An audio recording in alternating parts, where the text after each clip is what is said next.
దగ్గరకు వస్తున్నా. పిచ్చోళ్ళమై కాదు, అంతటా భగవంతుడున్నాడని తెలిసి ఈశావాస్యమిదం సర్వం యత్కించే జగత్యాం జగత్ అని మీకు చెబుతూ కృష్ణాలయం కట్టిన దానికి మూర్ఖులమై కట్టలేదు. ఆ పని కృష్ణాలయం కట్టాము. ఎక్కడికి? దేనికి? వస్తున్నాను నీ దగ్గరికి భగవాన్. ఏమెత్తుకొని వస్తావు నా దగ్గరికి? ఏం తీసుకొని రాలే.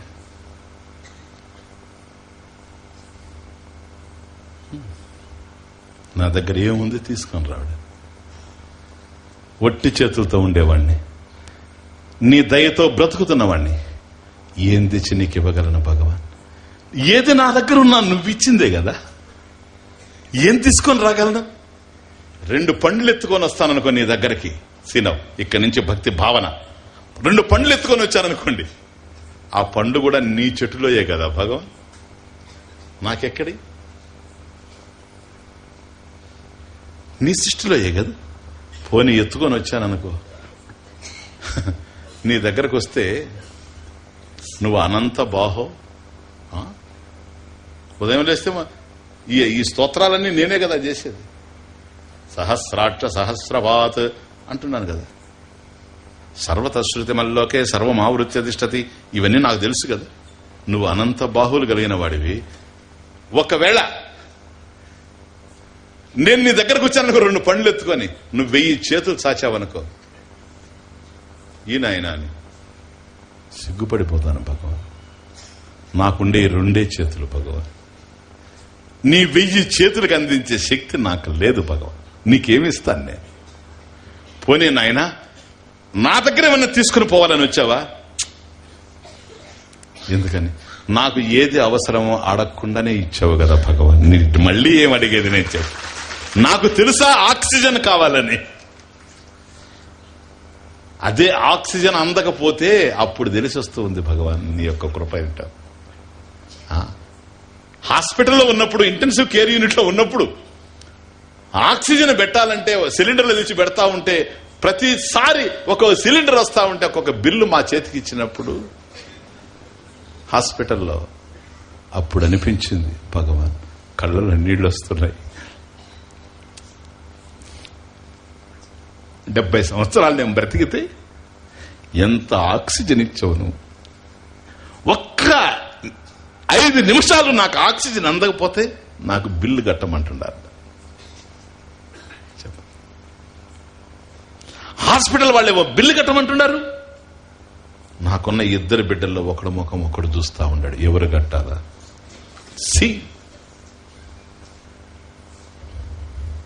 ఇంతకాలం నువ్వు ఇస్తే ఒక్క రోజైనా నీకు దండం పెట్టలేకపోయింది. చెట్టు ఎక్కుతాను పరిగెత్తుకుంటూ పోయి, ఏదో పండు కొయ్యాలని పైకి ఎక్కుతాను, అక్కడి నుంచి జారి పడతాను. అంత ఎత్తెక్కిన వాడిని కింద పడితే ఏమైపోతాను నేను? ఏ హాస్పిటల్లో పోయి చేరిపోతాను. కానీ కిందకు వస్తునేటప్పుడు ఒక కొమ్మను పట్టుకొని ఆగిపోతాను. అప్పుడు అనిపిస్తుంది, ఒకవేళ ఈ 2 చేతులే గనక లేకపోయి ఉంటే కింద పడిపోయి ఉండేవాడి కదా, నడువులు విరిగిపోయి ఉండేవాడు కదా. హే భగవాన్, నాకు కాలు జారితే నేను క్రింద పడేటప్పుడు నా నడుములు ఇరక్కుండా ఉండాలంటే 2 చేతులు అవసరమని నీకు తెలుసు కనుక నేను నీకేమివ్వగలను? ఆ 2 చేతులు ఎత్తి దండం పెడతాను అంతే. ఆ 2 చేతులు ఇచ్చావు కదా, ఆ 2 చేతులు ఎత్తి దండం పెడతాను. పెట్టుటకేమి లేదురా, పెట్టే దండమే నాదిరా. పెట్టుటకేమి లేదురా, పెట్టే దండమే నాదిరా.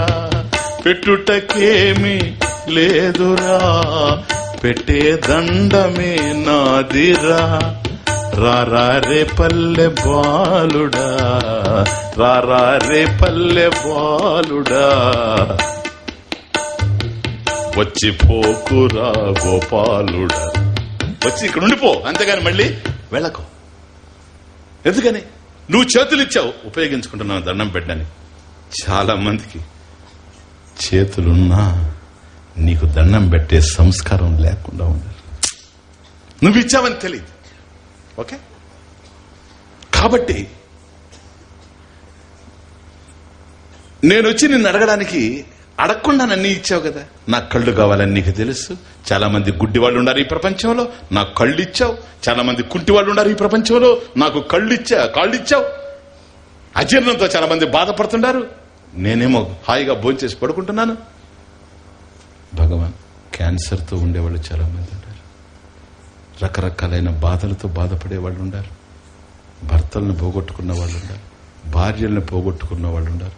కొన్ని క్షణాల్లో పోగొట్టుకుంటూ ఉన్నానని ఇప్పుడు హాస్పిటల్లో ఏడుస్తూ ఉన్న వాళ్ళు ఎన్నో మంది ఉన్నారు, వేల మంది ఉన్నారు ప్రపంచంలో. ఇదే సమయంలో అనేక మంది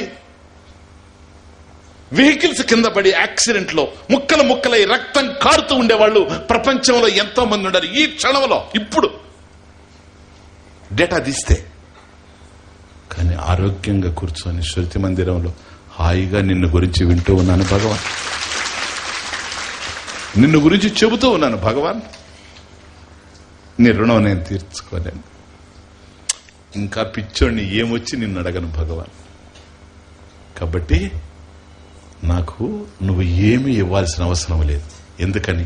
నేను అడిగితే నువ్వు ఇవ్వలేదు, నేను అడగకుండా నిన్ను ఇచ్చాను. నిన్ను గురించి నేను మాట్లాడాలి అనే తపన నాకుంటే ఇంతమంది బిడ్డల్నిచ్చావు వినడానికి భగవాన్. ఇంతమందిని ఉంటుంది. కాబట్టి ఈ క్షణాన ఐ టెల్ యూ, హే కృష్ణ, ఈ క్షణాన నా హృదయం క్షీరసాగర వైపు. ఎందుకో తెలుసా? నువ్వు ఇక్కడున్నావు, యు ఆర్ రిక్లైనింగ్ హియర్. నా హృదయం క్షీరసాగరం ఈరోజు. ఎందుకని? నీ వైభవాన్ని మాట్లాడుతూ ఉన్నా నా హృదయం క్షీరసాగరంగా మారిపోయింది. కానీ వీళ్ళందరూ లేకపోతే నా రూమ్ లో కూర్చొని నేను మాట్లాడలేదు. వీళ్ళందరినీ నాకు ఇచ్చింది నువ్వు, నా హృదయాన్ని కదిలించింది నువ్వు, నా హృదయాన్ని క్షీరసాగరంగా మార్చింది నువ్వు. శేషశయన, నువ్వు ఎక్కడో లేవు ఇప్పుడు నా హృదయంలో. ఇంకా ఏమడిగేది నేను? ఇంకేం అడిగేది నేను? అన్నీ ఇస్తేవి. కాబట్టి నీ దగ్గరకు వచ్చి నిన్ను అడగడానికి నాకు మనసు రావడం లేదు. నిన్నేం అడగలేను, నీకు ఇవ్వడానికి కూడాను నా దగ్గర ఏమి. నువ్విచ్చినా నాకు అవసరం లేదు. ఎందువల్ల? ఇస్తే మాత్రం 1000 చేతులు పడివి టక్క టకా ఇచ్చామనుకోండి, 1000 చేతులతో నేను ఇలా అన్ని కింద పోసుకుంటాను. 2 చేతులతో ఏం పట్టుకుంటాను భగవాన్? నువ్వు 1000 చేతులతో ఇస్తే. కాబట్టి నువ్వు నాకేమి ఇవ్వాల్సిన అవసరం లేదు. అండర్స్టాండ్? నేను కూడా నీకేమి ఇవ్వడానికి రావడం లేదు. కృష్ణ, నీ ఆలయానికి నేను వస్తున్నా రేపు మార్నింగ్. ఏమో ఇవ్వాలని నేను రావడం లేదు, నా దగ్గర ఏమి లేదు. నిన్ను కూడా నేనేం అడగడం లేదు, అన్ని నాకు అడగకుండానే ఇచ్చావు. మరి ఎందుకు వస్తున్నావే? దర్శనానికి వస్తున్నావు? నో, దాంట్లో కొంత ఉంది మెలికి. ఏంటే? నన్ను చూడ్డానికి వస్తున్నావా నాయనా? ఏట పిచ్చోడా, నేను ఇచ్చింది తీసుకోవడం ఇష్టం లేదు, నువ్వేమి నాకు ఇవ్వవు, నన్ను చూడవు, ఇంకేంటి నువ్వు వచ్చేది ఎందుకు? నిన్ను చూడ్డానికి కూడా నేను రాను. చూడండి తమాష. నిన్ను చూడడం అయితే అక్కడే ఎందుక, ఇక్కడ గురించి చూడగలను. మరి దేనికయ్యా నువ్వు వచ్చేది? నిన్ను చూడాలని కూడా కాదు, నువ్వు నన్ను చూస్తావని. పో. వండర్ఫుల్ ఐడియా, జీర్ణించుకోండి దీన్ని. నిన్ను చూడాలని కూడా కాదు నేను వచ్చేది, నువ్వు నన్ను చూస్తావని భగవాన్. అదేంటయ్యా? అదేంటి? అవును, ఇక్కడి నుంచి కావాలంటే నిన్ను చూడలేనా? నేను కళ్ళు మూసుకొని చూడగలను. నేను కట్టిన ఆలయంలో నేను ప్రతిష్ఠ చేసినటువంటి నా శ్యామసుందరుడు ఎట్లుండడం నాకు తెలీదా? నీ ఎదురుగా వచ్చినప్పుడు ఆ సంవత్సరం ఏంటి నాకు ఇమాజిన్ చేసుకోగలను, చూడగలను నా మనోనేత్రంలో. అక్కడికే ఎందుకు వస్తున్నాను తెలుసా? అక్కడికి వస్తే నీ ఎదురుగా నిలబడతాను, ఇక్కడుంటే ఇక్కడి నుంచి చూస్తాను సైడ్. అక్కడికి వస్తే ఎదురుగా నిలబడతాను, ఎదురుగా నిలబడితే నీ దృష్టి నా మీద పడుతుందని వస్తున్నా. ఇజ్జుండి తమాషా. ఎందుకో తెలుసా? ఏడుస్తూ వచ్చారు వానరులంతా. హనుమా హనుమా హనుమా హనుమా అని వచ్చి హనుమంతుడు అన్నాడు, నాయన ఏంటి ఏంటి ఏంటని.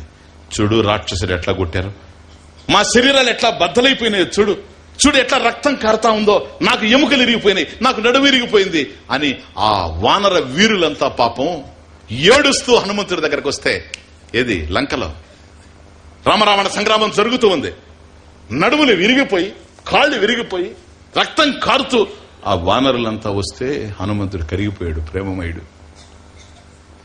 రామదూత అలా చూసి, నాయన మీ బాధ నేను చూడలేకపోతున్నా, ఈ దెబ్బలన్నీ నన్నే కొట్టుంటే బాగుండేదా, రాక్షసులు మిమ్మల్ని కొట్టారా? హాయిగా చెట్ల మీద ఎగురుతూ ఆనందంగా నవ్వుతూ ఉన్న మీరు రామకార్యంలోకి వచ్చి ఇట్లా అయ్యారా? ఇలా రక్తం కార్చుకుంటూ ఉండారా? చూడలేకపోతున్నా, ఈ రుధిరాన్ని నేను దర్శించలేకపోతున్నా. నాయన నేనేమి ధన్వంతరిని కాను, నేనేం డాక్టర్ని కాను. చూడండి, ఎందుకంటే హనుమంతుడికి ఆయన శక్తి ఆయనకి తెలియదు. నాకు మీరు ఏడుస్తూ ఉంటే మీతో కలిసి నేను ఏడవగలనేమో, కానీ మీరు బాధలు నాకు చెప్పుకుంటే మీ బాధలను నేను ఓపికగా వినగలను, గాని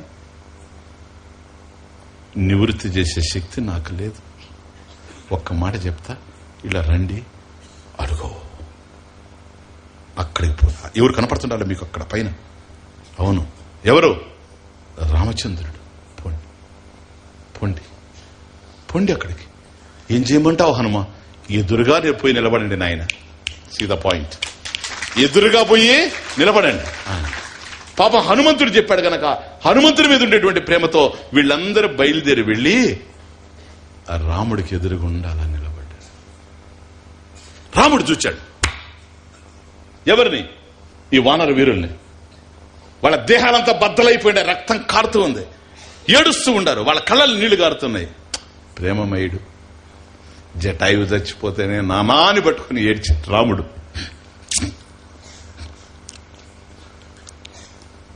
అనిమాచనములు.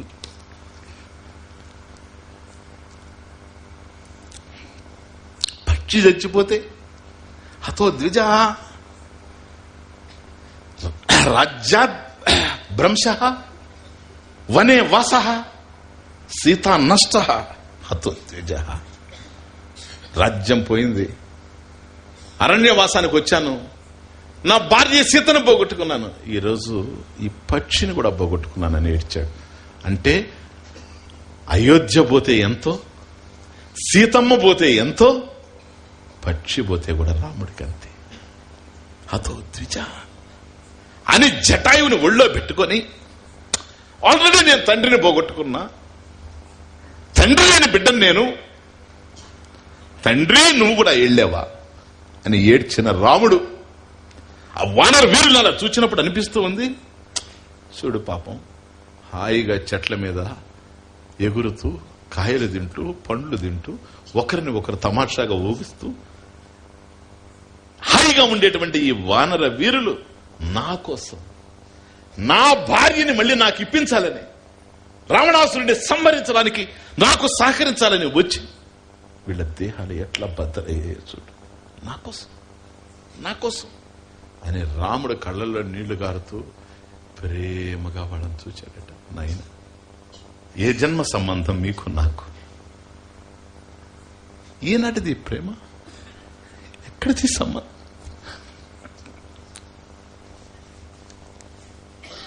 అని రాముడు చూస్తూ ఉన్నాడు ప్రేమగా. వీళ్ళకి ద్విగుణీకృతమైన శక్తి వచ్చేస్తా ఉంది. 1000 ఏనుగుల బలం వస్తుంది ఒక్కొక్కడికి. రాముడు చూస్తూ ఉంటాయి. ఎందుకని? ఇది పరమాత్మ కృపాదృష్టి, కృపావృష్టి.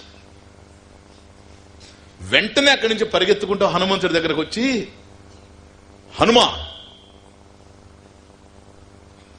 మాకు ఏ బాధ లేదు, మాకే కష్టం లేదు, ఇదిగో ఎంతో శక్తివంతంగా ఉన్నాం. హనుమా చెప్పు, ఎవరిని కొట్టమంటావు? ఆ 10 బుర్రలోని కొట్టేయమంటావా? కొట్టేస్తాం, పోయాను. ఎక్కడిది శక్తి? ఎక్కడిది శక్తి? మీరు ఒక్క పాయింట్ అర్థం చేసుకోండి. అదిగో రాముడు అని చెప్పాడే హనుమంతుడు. అప్పుడు రాముడు కనపడుతూ ఉన్నాడు కదా, కనపడడం లేదా? కనపడుతూ ఉంటే చూసే కదా అదిగో రాముడు అని చెప్పింది. కనపడుతూ ఉన్నాడు కదా రాముడు. ఇక్కడి నుంచి వీళ్ళు కూడా చూశారు కదా. కానీ ఎదురుగా నిలబడ్డప్పుడు రాముడు దృష్టి వాళ్ళ మీద పడింది.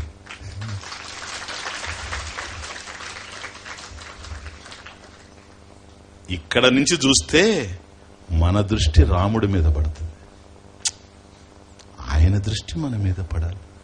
అందుకని ఎదురుగా పోయి నిలబడితే రాముడు దృష్టి పడితే వాళ్ళు ఎంత శక్తివంతం అయ్యారో, హనుమంతుడి దగ్గరకు పోతే వానరులు, నాయనా పొండి రాముడి దగ్గరికి, ఎదురుగా పోయి నిలబడండి అని చెప్పినట్టుగా ఏ గురువు దగ్గరికి శిష్యులు పోయినా నాయన శ్యాముడి దగ్గరకు పోయి నిలబడండి.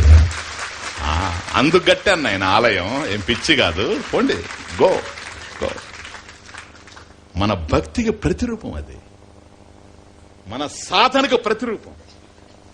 మనం చేసినటువంటి సాధనలు, అలౌకిక సాధనలు ఏవైతే ఉన్నవో వాటి యొక్క కర్మ ఫలం దయ ఏదైతే ఉందో ఆ దయని రిలీజ్ చేయమని అడిగి కడుతూ ఉన్నాం ఆలయాలన్నీ కూడా. ఓకే, కాబట్టి వానరులు వెళ్ళినప్పుడు శక్తి వచ్చింది. అందుకని నీ యొక్క కృపతో బ్రతుకుతున్నాం గనక నిన్ను చూసే స్ఫూర్తిని పొందుతూ నువ్విచ్చేటువంటి ప్రేమతో మేము బ్రతుకుతాం. బిడ్డను చూడండి, ఎవరో అవసరం లేదు, బిడ్డ తల్లి పాలిస్తా ఉంటుంది, ఏదో ఆలోచించుకుంటుంటది, మధ్యలో ఆ చనుబాలు దాగుతూ బిడ్డ వదిలేస్తుంది. వదిలేసి తల్లిని ఎట్లా చూస్తాడు? ఆ చూపు చూడాలి నిజంగా.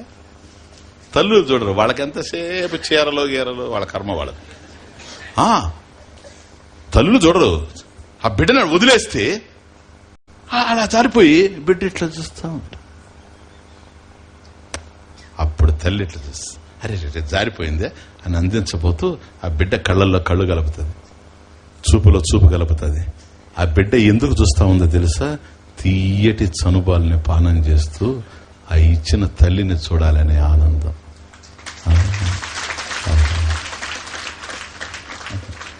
ఎంత కమనీయమైనటువంటి జీవితాన్ని ఇచ్చిన భగవంతుడిని చూడాలనేటువంటి పారవశ్యం. అందుకు ఆలయానికి వెళ్లేది. మధ్య మధ్యలో జారిపోతా ఉంటాం, మళ్లీ పోయి చూడడమే, మధ్య మధ్యలో జారడమే, మళ్లీ పోయి చూడడమే. ఎందుకని? భగవాన్ నీ దృష్టి నా మీద పడాలని, నీ దృష్టి నా మీద. ఓకే, అర్థమైందా ఇప్పుడు? అందుకని ఆలయాలకి వెళ్ళాలి. మీరు ఆలయాలకి వెళ్ళాలి. కనీసం మీ ఊర్లలో, అంటే మన ఆలయం కాదు నేను చెప్పేది, ఏదో ఒక ఆలయానికి వారానికి ఒక్కరోజన్నా వెళ్ళాలా. రోజు వెళ్లేవాళ్ళు కూడా ఉన్నారు నాకు తెలిసి, కానీ కనీసం వారానికి ఒక్కరోజైనా మీరు వెళ్ళాలా. ఏ ప్రదేశానికైనా సరే మరొక పని లేకుండా కేవలం భగవంతుడి కోసమే వెళితే ఆ ప్రదేశం ఏదైనా సరే అది ఆలయం అయిపోతుంది కొంతకాలానికి. బాగా అర్థం చేసుకోండి, ఇంకొక భావన లేకుండా. కానీ భగవంతుడి కోసమే ఆలయాన్ని నిర్మించి పెట్టినప్పుడు అక్కడికి వెళితే ఇంకో పనికి మనం వెళ్ళడం లేదు, భగవంతుడికే వెళుతున్నాం, భగవంతుడి కోసమే వెళుతున్నాం. ఆ ఆనందాన్ని అనుభవించడంలో ఉంది. చిన్నతనంలో మేము అనుభవించాం దాన్ని, అర్థమవుతుంది. కాబట్టి భగవంతుడి కోసం వెళ్ళాలి. ఏదో పండగ వస్తే వెళ్ళడం కాదు. సీజనల్ డివోటీస్ వాళ్ళు, సీజనల్ డివోటీస్. పండగ వస్తే వెళ్ళేది ఏంటి? నువ్వు వెళితే ప్రతిరోజు పండగే, నువ్వే రోజు వెళితే ఆ రోజు పండగే. పండగ రోజు కాదు నువ్వు వెళ్ళాలా, నువ్వు వెళ్ళిన రోజు పండగ కావాలి నీ జీవితం, అందుకోసం వెళ్ళాలి. అర్థమవుతుంది. కనుక భగవంతుడి కోసం వెళ్ళి భగవంతుడిని ఆలయంలో దర్శనం చేయాలి. కనుక ఆలయానికి వెళ్ళాలి మనం. అట్లాగే మనకు దయ కావాలి గనక ఈ దయతోనే గురు బోధన మనం అర్థం చేసుకోవడం గనక నిత్యం జపం చేయాలి, నిత్యం ధ్యానం చేయాలి. జపంలో నీ దగ్గర ఎవరో లేరు, భగవంతుడే ఉండాడు. ఓం నమో భగవతే వాసుదేవాయ. ఎవరిదా పేరు? ఎవరిదా పేరు? నీదే నాదే? భగవంతుడిది. వాసుదేవరావు అని చాలా మంది పెట్టుకోవచ్చు, కృష్ణారావు అని చాలా మంది పెట్టుకోవచ్చు. కృష్ణ అనగానే ఏ రావు మన ముందుకి ధైర్యంగా రావు, నువ్వు రాలేవు. కృష్ణుడే వస్తాడు మన మనసులోకి. అది ఎవరి పేరో కాదు, కృష్ణుడి పేరు. కృష్ణ అనగానే ఏ రూపం మన మనసులోకి వస్తుంది? కృష్ణుడి రూపమే వస్తుంది. కనుక ఆ రూపం, ఆ నామం, నీ నామ రూపములకు నిత్య జయ మంగళం. కాబట్టి మంగళకరమైనటువంటిది. ప్రతిరోజు జపం చేయాలి, ప్రతిరోజు ధ్యానం చేయాలి. ఎప్పుడు సమయం ఉంటే అప్పుడు నామం నడుస్తూ ఉండాలి. ఎందుకో తెలుసా? ఇది భగవంతుడే మన హృదయంలో ఉంచుతుంది, ఈశ్వరుణ్ణి. తద్వారా మనకు అలౌకిక కర్మలు గనక దయ తయారవుతూ ఉంటుంది. భగవంతుని యొక్క దయ, భగవంతుని యొక్క దయ పడుతూ ఉంటే ఛిద్రమైన భావాలు కదలవు. మీకు ఒకటే చెప్తున్నాను, మనకు అనుకూలమైన వాతావరణం లేకపోయినా, just listen, very important point, మన చుట్టూ భక్తి చేసేవాళ్ళు లేకపోయినా, మనకు చుట్టూ భక్తికి సంబంధించిన పరిసరం కాకపోయినా చాలా దుర్భిక్షమైనటువంటి వాతావరణంలో మనం బ్రతుకుతూ ఉండినా మనం గనక భగవన్నామం చేస్తూ ఉంటే సరేనా, అనుకూలమైన వాతావరణాన్ని పరమాత్మ కల్పిస్తాడు. దీనికి ప్రూఫ్ ఉంది, రుజువు ఉంది. ఎవరో తెలుసా? నేనే ఇంకో అవసరం. అర్థమవుతుంది? నా జీవితం చిన్నప్పటి నుంచి తెలిసిన వాళ్ళు ఉన్నారు ఇక్కడ కొందరు. కానీ తమాషా ఏమిటి, నేను చెట్ల కింద పోయి చదువుకునేవాడిని, భగవద్గీత చెట్టు కింద పోయేవాడిని, భగవద్గీతకు ఒక నది తీరంలో నిలబడేవాడిని, అక్కడ కూర్చొని చదువుకునేవాడిని, రాత్రులంతా పోయి చదువుకునేవాడిని, అక్కడ ధ్యానం చేసుకునేవాడిని. రాత్రి ఏదో పగలేదో తెలియదు నాకు. సరేనా, అనుకూలమైన వాతావరణం లేదు. నాకు అదే అనిపిస్తుంటుంది అట్లా చూస్తే. ఇంత చక్కటి వాతావరణాన్ని, హాయిగా ధ్యానం చేసుకునేటువంటి వాతావరణాన్ని, ఒక ప్రశాంతమైనటువంటి వాతావరణాన్ని, ఎప్పుడు భక్తుల మధ్య జీవితం గడిపేటువంటి ప్రశాంతమైనటువంటి స్థితిని ప్రారంభంలో లేదు. ప్రారంభంలో చాలా కష్టాలుగా ఉండినా, ప్రతికూల పరిస్థితులు ఉండినా కూడాను వాటిని ఎదురీదుతూ, ఎందుకని బ్రతుకంతా ఎదురెండ, అవన్నీ తలుచుకున్నప్పుడు ఈ పాటలు వస్తుంటాయి.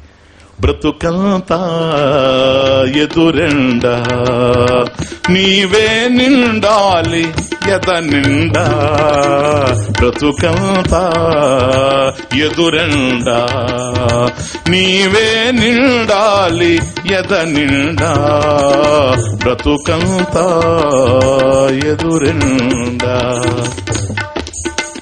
మనసు కావాలి పూదండ, మనసు కావాలి పూదండ, శోభించాలి నీ మెడ నిండా, శోభించాలి నీ మెడ నిండా, బ్రతుకంతా ఎదురెండా నీవే నిండాలి ఎద నిండా, బ్రతుకంతా ఎదురెండా.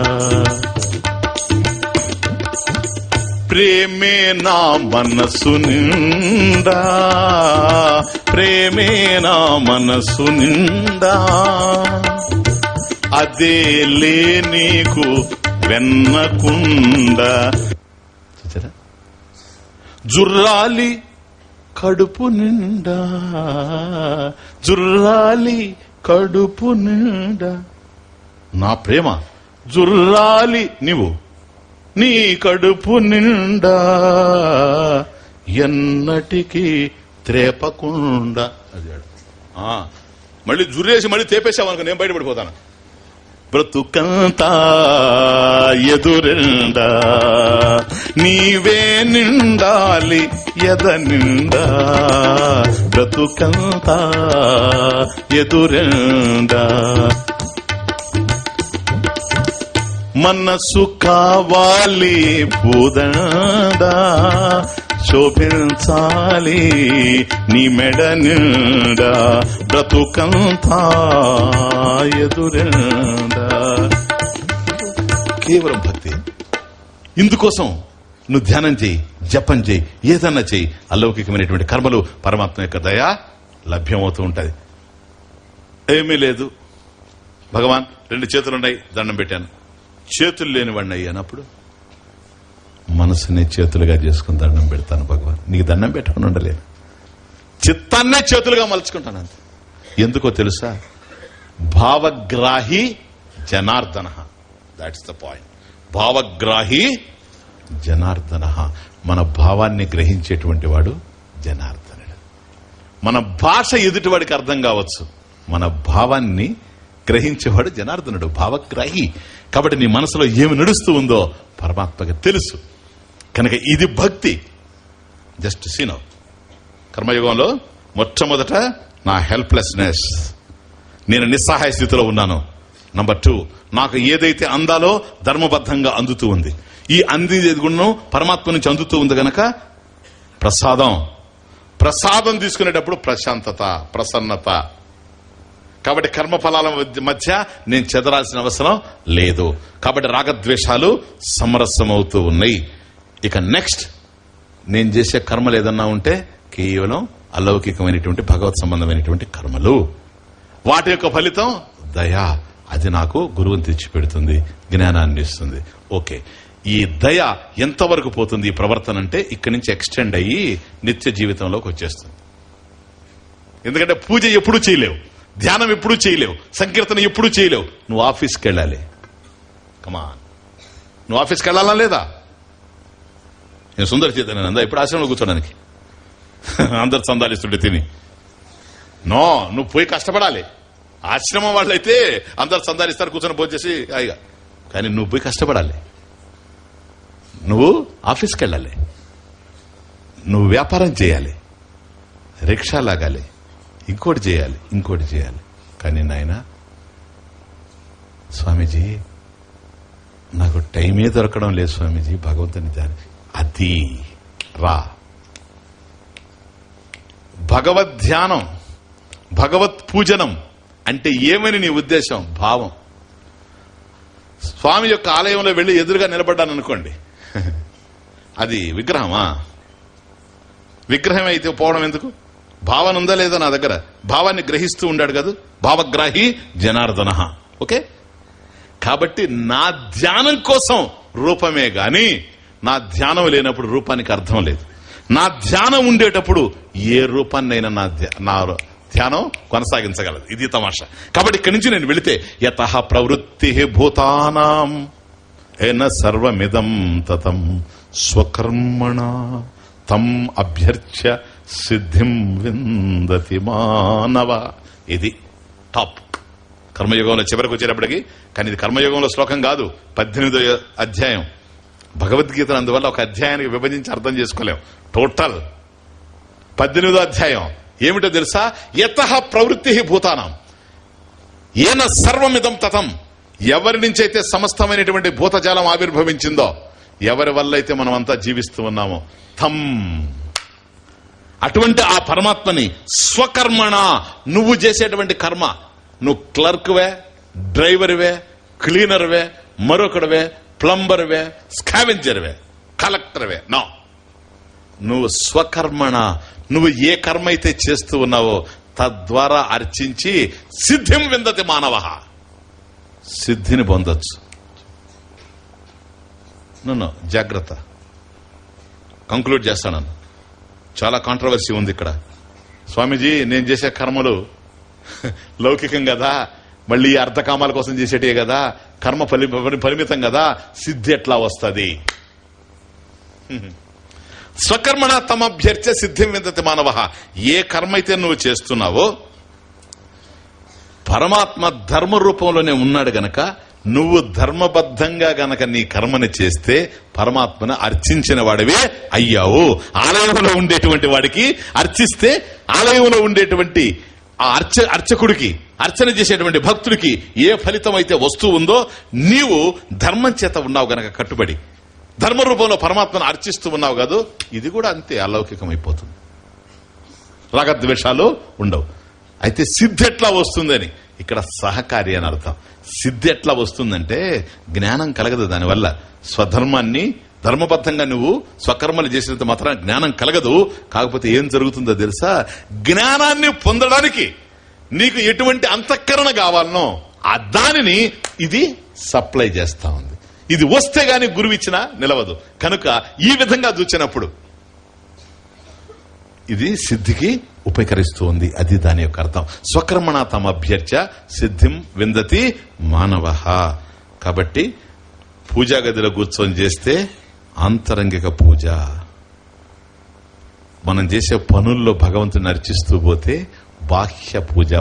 ఇది బహిరంగం, అది అంతరంగం. రెండు అర్చనలే. ఇప్పుడు బ్రతుకే అర్చనగా మారిపోయింది. బ్రతుకే అర్చనగా మారిపోయింది. ఇది కర్మయోగం. ఎంత అందం చూడండి. ఇప్పుడు ఎక్కడ నేను ఆలయంలో ఉంటే భగవంతుడు నా దగ్గర ఉన్నాడు, ఆలయంలో నుంచి నేను బయటకు వస్తే భగవంతుడు నా దగ్గర ఉన్నాడు, ఆఫీసుకు పోతే భగవంతుడు నా దగ్గర ఉన్నాడు. ఎందుకని? ఆ అవగాహన కర్మయోగం మనకు కల్పించేది. భగవాన్ నీకు దూరంగా ఒక్క క్షణం నేను ఉండలేకపోతున్నాను, అనుక్షణం కూడాను నీ పాదాలకే ముడిపడింది నా చిత్తం. నువ్వు నా మనసులో ఉండేటప్పుడు నాకు ఇంక వెలితేంటి, నాకు ఇంక కొరత ఏమిటి? అందమైన జీవితం. నేను పొందేదేమిటి? ఆనంద పదం. అది చూస్తేనేమో ఆనంద స్వరూపం, ఇదేమో ఆనందమయం. గమ్యం ఆనందం, మార్గం ఆనందం. ఇంకేం కావాలి జీవితంలో? తదాస్తు. ఇంకే ఇలా రాగద్వేషాల మధ్య సమరసమై ప్రసాద మనస్తత్వంతో ప్రశాంతత కలిగితే విశుద్ధం ప్రసన్నం ఆత్మావలోకన క్షమం భవతి. ఈ అర్హత ఉండేవాడు కూర్చుంటే క్షణం అక్కడ ప్రమాణం ఫలిస్తుంది, అక్కడ ఆవరణ భంగం అవుతుంది, అజ్ఞానం సమూలంగా నశిస్తుంది, జ్ఞానం ఏర్పడిపోతుంది. అంతే. అసలు మనకేం కావాలో దగ్గర నుంచి ప్రారంభమయ్యాం. అర్థకామాల దగ్గర నుంచి మనకు కావాల్సింది మోక్షం అనేటువంటిది వచ్చాం. బంధాన్ని గురించి అర్థం చేసుకున్నాం, మోక్షం ఎలా కావాలనో తెలుసుకున్నాం, మోక్షం ఎలా వస్తుందో కూడా అర్థం చేసుకున్నాం. అదేం వచ్చేది కాదని మనకు అర్థమైపోయింది. అది ఉన్నది తెలియపోవడానికి జ్ఞానం లేదు, జ్ఞానం వస్తే అర్థమైపోద్ది. ఇప్పుడు నా దగ్గర ఉండేది అజ్ఞానం, అజ్ఞానం పోవాలి, అజ్ఞానం పోవాలంటే జ్ఞానం రావాలి. జ్ఞానం అనేటువంటిది ప్రమాణం ఉంటేనే వస్తుంది. ప్రమాకరణం ప్రమాణం, ప్రమాణం శాస్త్రం, శాస్త్రాన్ని ఇచ్చేవాడు గురువు, గురువు శాస్త్రాన్ని ఇస్తాడు, మన జ్ఞానం కలుగుతుంది. ఆయన ఇస్తూ ఉన్నాడు, మనకు కలగడం లేదు. కారణం ఏంటి? ప్రతిబంధకాలు ఉన్నాయి. ఏమిటా ప్రతిబంధకాలు? మొదటి ప్రతిబంధకం ఆవరణ, రెండవది మలం, మూడవది విక్షేపం. కాబట్టి మొదటి ఆవరణ అజ్ఞానం, అది పోవాలంటే జ్ఞానం కలగాలి. జ్ఞానం ఇస్తున్న కలగడం లేదు. ఎందుకని? రెండవ ప్రతిబంధకం మలం, ఇది రాగద్వేషాలు. దీనివల్ల మూడవ ప్రతిబంధకం విక్షేపం.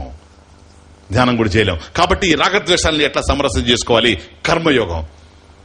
ఈ కర్మయోగంలో శుద్ధిపడినటువంటి వాడు జ్ఞానయోగం. అక్కడ గురువు అందిస్తాడు. అందిపోతే నీవే పరబ్రహ్మ స్వరూపంగా మారిపోతావు. ఓం స్వస్తి ప్రజాభ్యః పరిపాలయంతాం న్యాయేన మార్గేణ మహీశాః గోబ్రాహ్మణేభ్యః శుభమస్తు నిత్యం. లోకాః సమస్తాః సుఖినో భవంతు. కాలే వర్షతు పర్జన్యః పృథివీ సస్యశాలినీ. దేశోయం క్షోభరహితః బ్రాహ్మణాః సంతు నిర్భయాః. ఓం పూర్ణమదః పూర్ణమిదం పూర్ణాత్ పూర్ణముదచ్యతే పూర్ణస్య పూర్ణమాదాయ పూర్ణమేవావశిష్యతే. ఓం